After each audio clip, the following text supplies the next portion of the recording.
میں پوری دنیا کے ان نوجوانوں کو اور مسلمانوں کو جو اس کے قائل ہیں یہ چیلنج کر کے کہتا ایک طالب علم کی حیثیت سے کہ اس ماہ محرم میں یہ جتنے بھی خرافات ہیں کسی کا ثبوت اگر قرآن و حدیث میں ہے تو عبداللہ سالم زندگی بھر گلے میں پٹا ڈال کر چیخ چیخ کر کہے گا کہ مسلمان نوجوانوں آؤ میدان میں تلوار بازی کرو، ڈھول بجاؤ، ڈی جے بجاؤ، اس لیے کہ یہ محرم میں جائز ہے، الاؤ نہیں ہے، اس کی پرمیشن ہی نہیں۔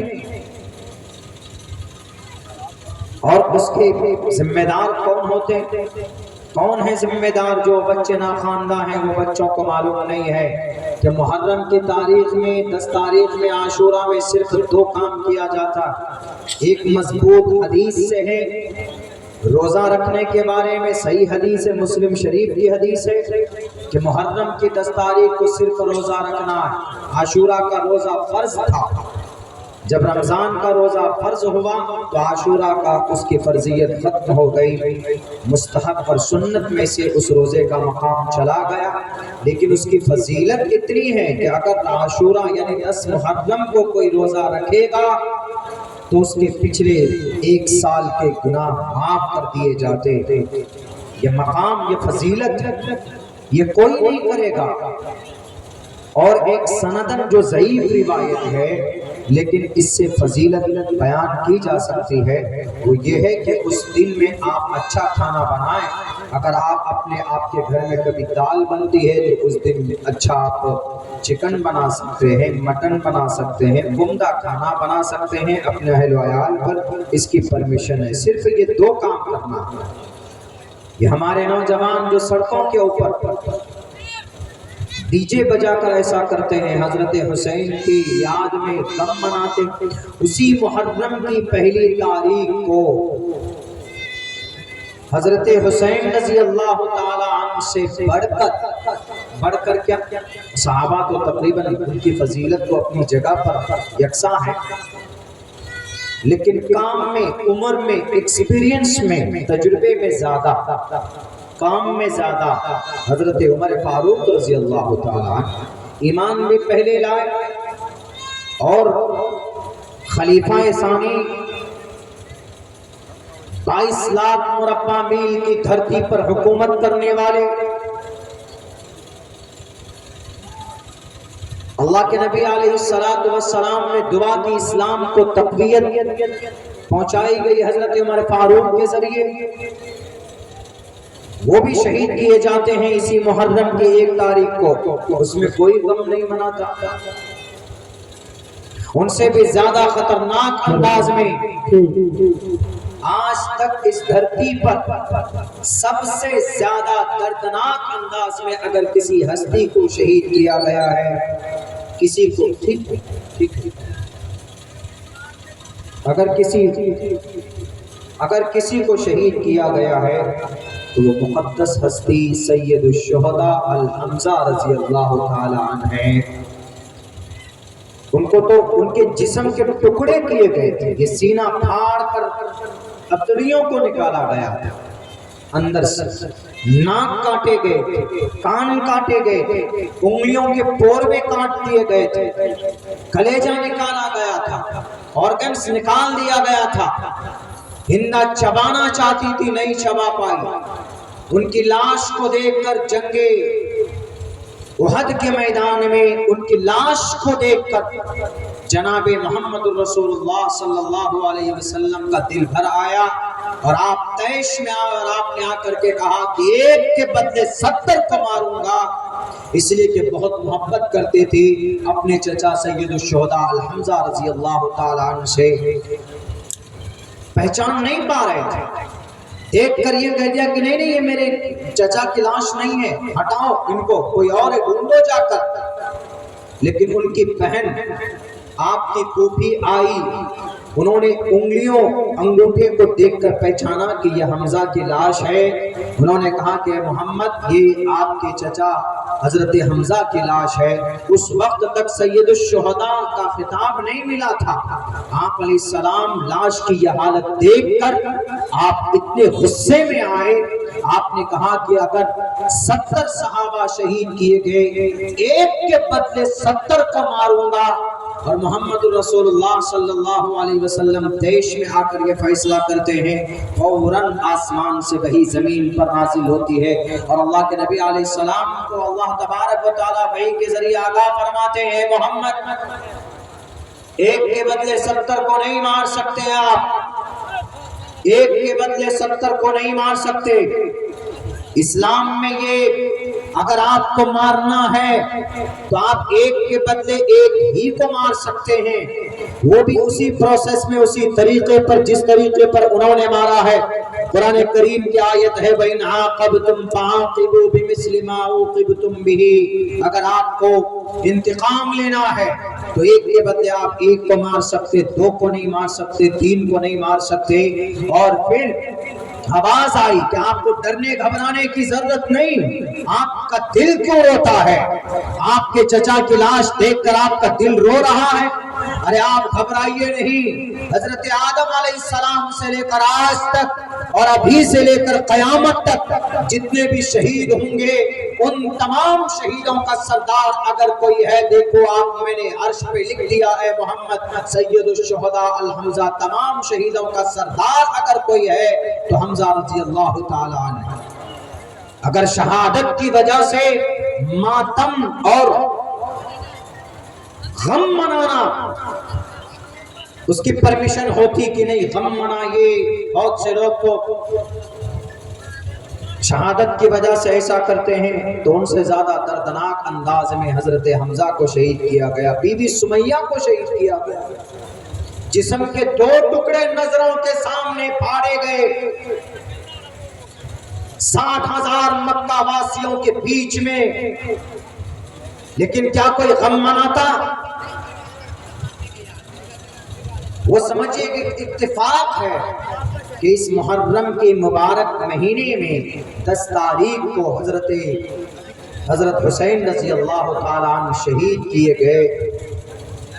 حضرت حسین کی شہادت کی وجہ سے محرم کی فضیلت نہیں ہے، یہ تو 61 ہجری میں شہید ہوئے، لیکن اللہ کے نبی نے تو، بلکہ قرآن کب اترا ہے اللہ کے نبی کے زمانے میں 7 سال پہلے، اللہ کے نبی علیہ السلام کا زمانہ ہے، محرم کے مہینے کی فضیلت تب سے ہے۔ میرے نوجوان جو آج کل بھٹک رہے ہیں، میرے ہندو بھائیوں، جیسے ہمارے آج کل نوجوان بھٹک رہے ہیں، یہ محرم کے مہینے میں ڈی جے، اور اس میں بھی یہیں تک محدود نہیں ہے، ڈی جے اور گانا پر اکتفا نہیں ہے، بلکہ آگے کیا کرتے ہیں، نشے میں ایک دم نشہ۔ کل میں نے اپنے نظروں سے دیکھا، میں میرے گھر سے نکلا گاڑی لے کے، راستے میں سڑک کے کنارے 3 نوجوان شراب کی تھیلی، شراب تو بند ہے لیکن پھر بھی بیک ڈور سے ہوم ڈیلیوری چالو ہے، شراب کی تھیلی پی رہے ہیں، اور پھر وہی رات کو کیا کرتے ہیں، رات کو وہی چڈی میں، پینٹ کہیں ہے، لنگی کہیں ہے، چڈی میں ڈانس کرتے ہیں اور کہتے ہیں کہ سب جائز، محرم میں سب جائز۔ اسلام میں اس کی کوئی اہمیت اور حیثیت نہیں۔ جیسے ہمارے سناتن دھرمی نوجوان، ہمارے ہندو بھائیوں کے نوجوان رام نومی کے موقع پر، ان کے یہاں بھی کلچر چل پڑا، رام نومی کے موقع پر جلوس نکالتے ہیں، نعرے الگ الگ طرح کے لگاتے، جیسے مسلمانوں میں اس کی اجازت نہیں۔ ہم رک کر ایک جگہ چائے پی رہے تھے تو ایک صاحب دکان والے بولے کہ مولانا آج آپ کا محرم، آپ لوگوں کا محرم تھا، پورا ہو گیا؟ ہم نے کہا کہ ہاں آج 10 تاریخ ہے مکمل۔ بولا نہیں کل بھی لگے گا نا۔ ہم نے کہا کہ نہ تو اس میں بازار ہے، جو مارکیٹ وغیرہ لگاتے، میلہ ٹھیلا جو لگاتے، اس کی کوئی حیثیت نہیں۔ بولا یہ جتنے بھی تلوار والے پر جلوس نکالتے، ہم نے کہا اس کی بھی کوئی شرعی حیثیت نہیں ہے۔ بولا پھر کیا کرنا ہوتا؟ ہم نے کہا کہ جو کام کرنا ہوتا وہ جانتے ہی نہیں، کم سے کم 90% نوجوان نہیں جانتے کہ محرم کے مہینے میں کیا کرتے، کیا کرنا چاہیے، نہیں جانتے۔ اسی لیے تعلیم بے حد ضروری ہے، بہت ضروری، بہت ضروری۔ اللہ کے نبی علیہ السلام نے فرمایا طلب العلم فریضۃ علی کل مسلم۔ نماز، روزہ، حج، زکوٰۃ فرض ہونے سے پہلے اللہ نے اسی لیے پیغام دینا تھا ورنہ ڈائریکٹ کہتے ہیں کہ اے نبی آپ کہہ دیجئے تمام لوگوں کو کہ مورتی اور بتوں کی پوجا نہ کریں، میری عبادت کریں۔ سب سے پہلا پیغام یہ آنا تھا آسمان سے، لیکن آسمان سے زمین پر 600 سال کے بعد حضرت جبرائیل امین جو وحی لے کر آئے حضرت عیسیٰ کے بعد، 600 سال کے بعد میں آسمان سے زمین کا رشتہ جڑا، تو اس رشتے میں سب سے پہلا جو پیغام تھا وہ پیغام تعلیم کا تھا۔ اقرا پڑھو، اقرا پڑھیے۔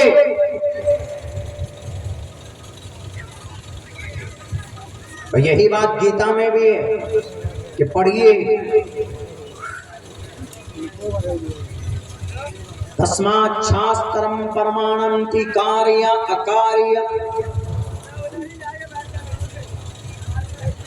رام نامی کا موقع ہے، جلوس نکالیں کہ کیا کریں۔ میں نے کہیں کسی جگہ پہ یہ بات کہی ہے کہ رام نامی پہ کیا کرنا چاہیے۔ آج کل کی ہمارے نئی جنریشن کو کیا ہے، جیسے ہمارے مسلمانوں میں جلوس نکالنا، ڈھول بجانا اور راتوں کو لوگوں کو پریشان کرنا، سونے نہ دینا، وہ اسی کو محرم سمجھتے ہیں۔ حالانکہ علماء بیٹھے ہیں، پوچھ لیجیے شرع کیا حیثیت ہے، کیوں؟ ناخواندگی ہے، جہالت ہے۔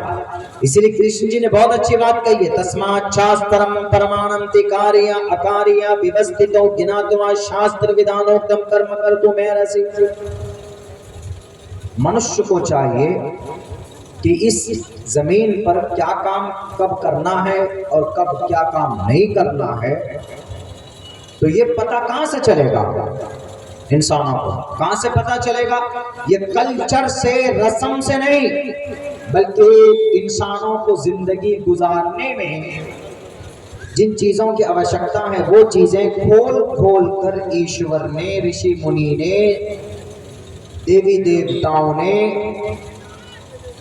سنتوں نے شاستروں کے اندر بیان کیا، شاستروں کے اندر۔ اسی لیے شاستر کو کھولو، کاریہ اکاریہ، کیا کام کرنا ہے کیا کام نہیں کرنا ہے، اس کے بارے میں تمہیں شاستر میں ملے گا۔ یہ کرشن جی کہہ رہے ہیں، شریمد بھگوت گیتا کا شلوک ہے۔ میرے سناتنی بھائیو، اگر آپ کو شک ہو تو ہم گیتا میں دکھا دیں گے آپ کو۔ تسمات شاسترم پرمانم تی کاریہ اکاریہ ویوستھتو جناتوا شاستر ودانوکتم کرم کرتو میرسی۔ شاستروں کو کھولو، رام نومی میں کیا کرنا اور دسہرہ میں کیا کرنا، نوراتری میں کیا کرنا اور ہولی میں کیا کرنا، چاہے تہوار ہو، چاہے ایشور کی بھکتی ہو، چاہے سماجک کوئی معاملہ ہو، اس میں کیا کرنا ہے، ساری چیزیں بیان کی گئی۔ لیکن ضرورت اس بات کی ہے، education is the most powerful weapon which you can use to change the world۔ Nelson Mandela کا کوٹ ہے یہ، 40 سال تک جیل میں رکھا گیا ساؤتھ افریقہ کا گاندھی نیلسن منڈیلا۔ انہوں نے جیل سے نکلنے کے بعد یہی جملہ کہا تھا، education is the most powerful weapon which you can use to change the world۔ دنیا کو بدلنا ہے تو تعلیم کو عام کرو۔ آج جو ہندو مسلمانوں میں جو نفرت ہے کہیں پر، یہ جو دنگے فسادات ہیں، تعلیم کی کمی کی وجہ سے۔ جو لوگ پڑھے لکھے، جو لوگ شاستروں کا گیان رکھتے ہیں، جو لوگ دھارمک باتوں کو جانتے ہیں، وہ لوگ کبھی بھی ان کے اندر تشدد نہیں ہو سکتا، سختی نہیں آ سکتی۔ ہاں، جو لوگ بھکت ہیں، غلام ہیں، جیسے ہمارے مسلمانوں میں بھکتی تو کہیں گے، ایک سال کے بعد آتے ہیں کم ٹرین میں بھر بھر کر، عید میں نہیں آئیں گے، محرم میں آنا ضروری ہے۔ بقرعید میں نہیں آئیں گے، عید پہ نہیں آئیں گے، محرم میں جانا ضروری ہے، کیونکہ جھنڈا گاڑنا ہے، لوگوں کو پریشان کرنا ہے۔ میں 100 بار مبارکباد پیش کرتا ہوں نوجوانوں، آپ نے ان تمام خرافات سے ہٹ کر آپ نے جو یہ مبارک محفل منعقد کی ہے، اگر آپ اب سے پہلے کرتے بھی ہیں تو مت کیجیے خدا کے واسطے۔ دنیا ختم کرنے کے لیے آپ کو ایک پلیٹ فارم پر کھڑی ہے، 2